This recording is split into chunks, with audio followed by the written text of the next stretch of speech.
Welcome friends to our channel. Today I'll be taking a topic of BSA roles and responsibilities that has to be played on when he's working in an agile environment.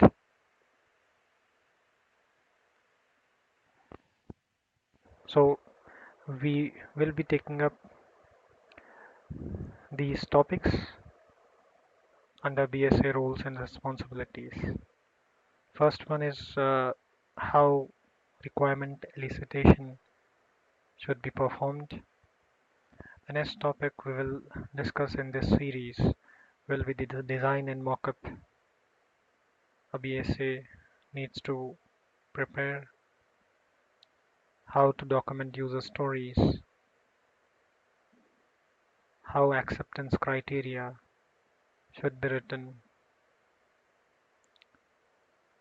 the key role a BSA will be playing on leading the testing activities. Of course, the most important user acceptance testing and backlog management, which will be throughout the sprint of a given life cycle in agile methodology. So we'll start with the process, which is as per the agile, and how different roles and responsibilities that will have impact, or a BSA needs to be working on these areas throughout the life cycle of software development. So as per agile, we'll have sprints, pre-sprint, sprint 0 to sprint n, and in between we'll have the development pre and post phases. So just a brief, requirement elicitation is an activity which will be an iterative activity, and a BSA needs to be looking for requirements and keep documenting and always be looking for throughout the sprints. So it starts from sprint 0, where you have a high level scope and uh, the initial planning phase in sprint 0 to sprint n. And even during the development phase, there might be some requirements that will come up because of the technical development challenges. So a BSA role is to always be keep looking for those requirements and documenting them, keeping it aligned with the business requirement, and keep communicating it in a proper way. Next thing which we will be discussing is about the design and mockup. So this will be before the actual development starts. This design and document and mockup phase uh, will where the BSA needs to prepare functional flows as per the business workflows. After you understand the business concepts and workflows, you need to prepare functional flow diagrams, and there might be some UI projects where UI related information or the requirements that a user has. So to have the requirements precise and get more clarity, BSAs need to either have the tool skill sets to prepare mockups or will be depending on the developers to have this prepared. So we'll go more detail into this one when we cover the design and mockup phase. The next thing is the user story. User story should be small and broken down to the level where it's more clear and actual development can be started on that. Again, we'll elaborate on that once we come to that topic. Next is the acceptance criteria. Acceptance criteria create acceptance criteria is a very important aspect of user story where business agrees on the requirement where if they get these features or these list of acceptance criteria items in the product they are looking for, they will provide a sign off. So that's mostly and focus towards the quality that an end user is looking for so that they accept the build, they accept the release and provide a sign off to us. So acceptance criteria play a very important and key role there. Next item we have is the lead testing activities. So BSA will lead the quality assurance and they should see that each area and scenario within the user stories and the acceptance criteria should be part of the testing activity and should be thoroughly tested so that the final product which comes out should have the quality as per the expectations of the end users. And the last key activity, but not the least, is the user acceptance testing, where BSA play a key role interacting with the end users and also with the development team and facilitate the testing activity for the end users. In that you need to conduct regular meetings and bring the end users to a platform where they test the product thoroughly as per their expectations and get a sign off from the users on the product that can be released to the production. We'll go in detail when we come to the user acceptance testing. And the last topic here is the product backlog management, which will have a role to play throughout the agile process. You may have n number of product backlogs, but at the beginning of each sprint, as a team, you need to lead and plan for each sprint what are the product backlogs that you will be developing in sprint and get an understanding and an alignment with the business as well based on the priorities. Again, we'll go in detail on that topic once we are close to it. So in this session of this series, we'll be first taking up the requirement elicitation topic. So you need to begin with quality in mind.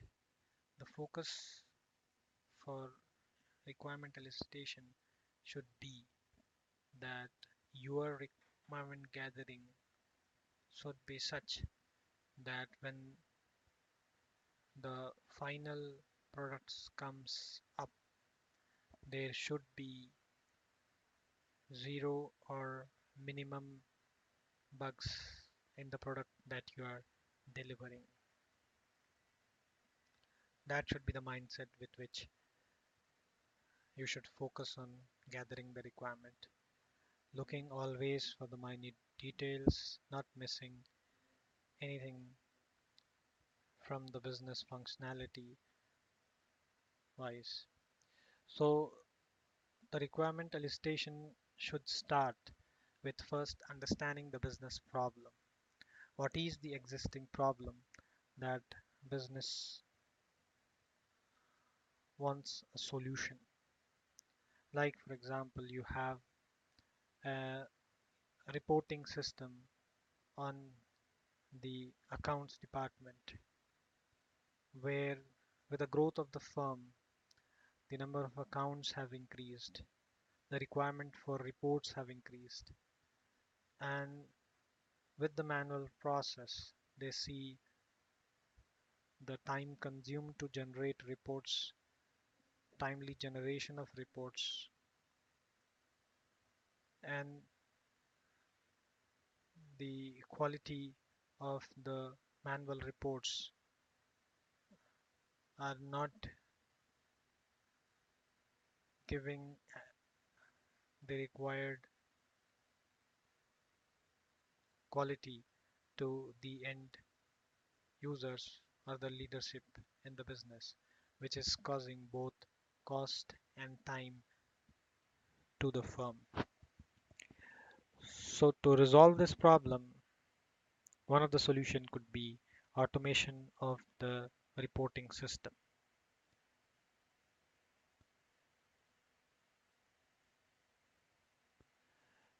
And there will be different stakeholders where there will be end users of the reporting tool, and there will be users who are generating the reports.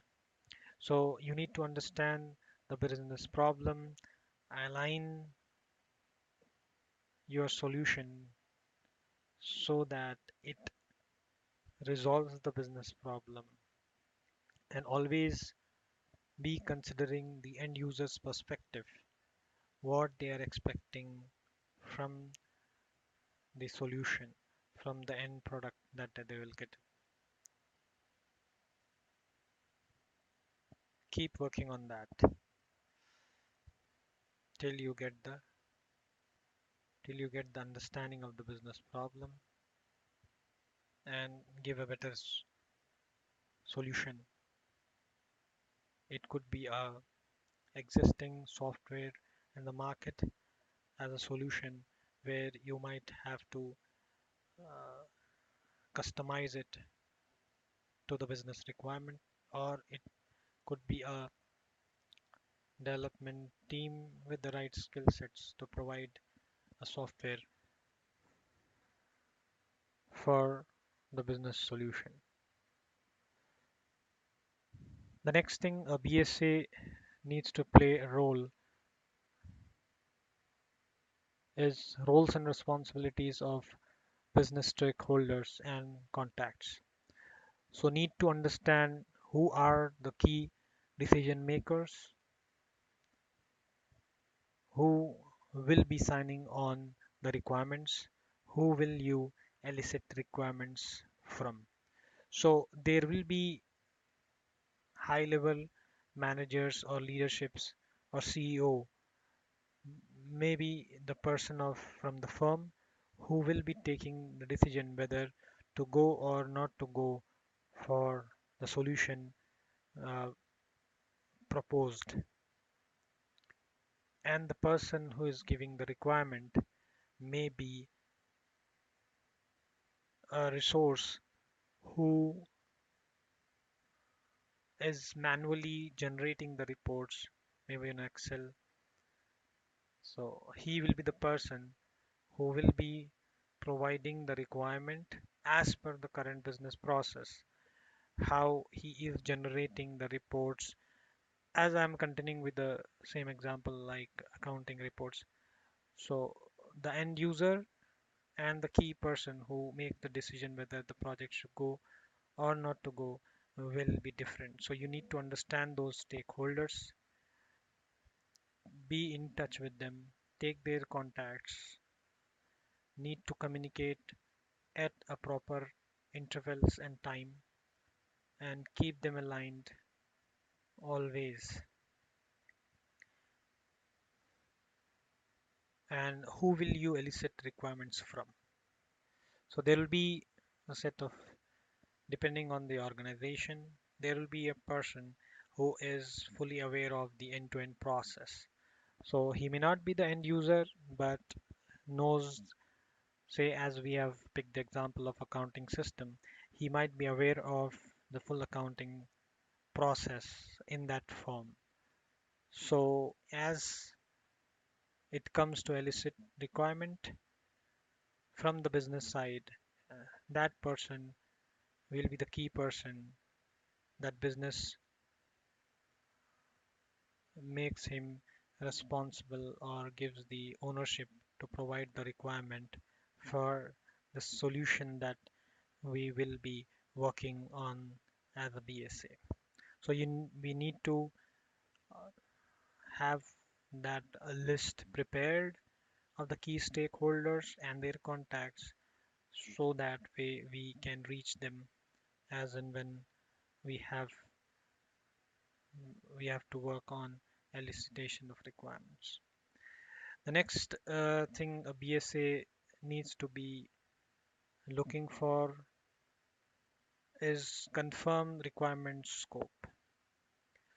So at every project you might have seen that at the beginning there are n number of requirements at a high level that comes in, but as per the ongoing business and as per the priority, there might be different releases, and for each release we will not be doing everything.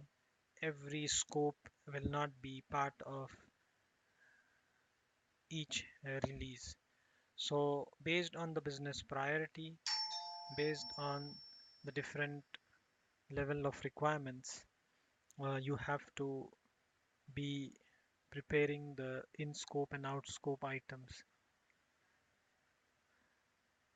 Always be documenting what is in and what is out for a given release, and keep tracking that.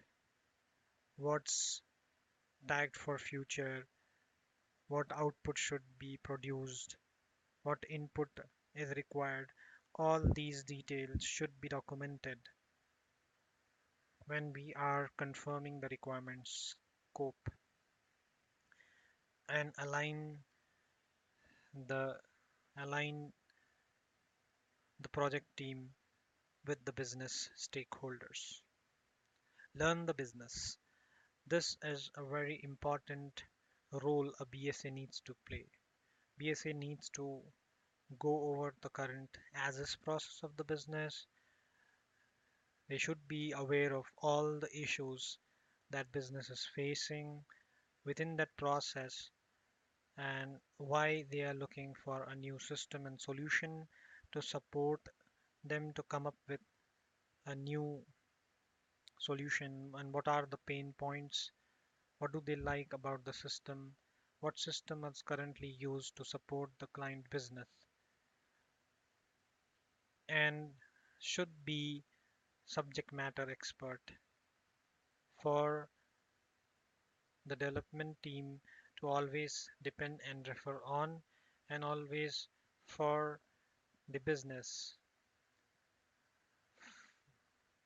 maintain a solid knowledge base of the functional capabilities for the product. Now the planning, planning of how you do the elicitation and requirements. For this, we can refer Babok. It's a book for BSAs to refer where we have a number of techniques which can be followed to gather requirements. We have few of the techniques I can name is brainstorming, focus group, interviews, and there are many others that you can pick and choose based on the stakeholders, based on the business that you are trying to get the requirement from, and align business on that. Keep them heads up before you start documenting it. There are also ways where you can go through the historical documentations that a business has for that existing process, and from that we can pick up the requirements and understand the flows, workflows that a business is currently working on. Create requirement questionnaire and list the questions based on your understanding of business problem scope and document review.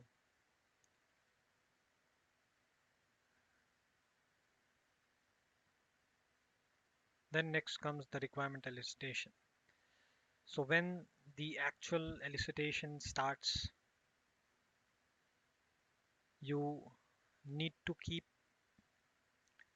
as a BSA, we need to keep educating business stakeholders on the approach we are taking.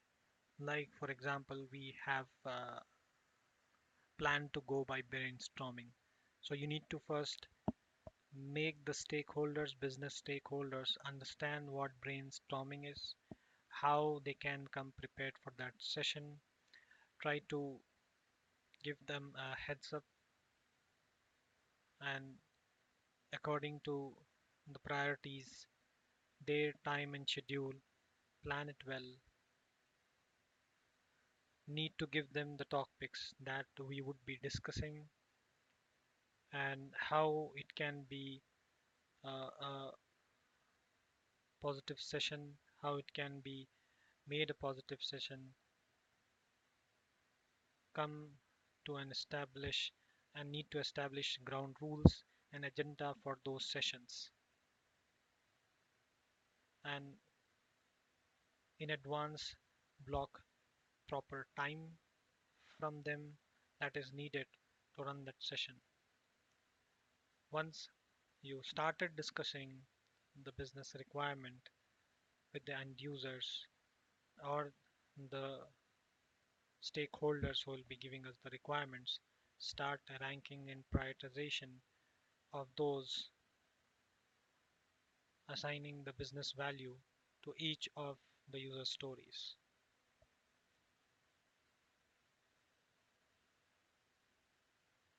And always confirm rationale for each requirement, understand and define the expected behavior of the system from the stakeholders' viewpoint, which is very key role, which is very key role to write the acceptance criteria, and this will help us in getting proper UAT done and sign off from the business.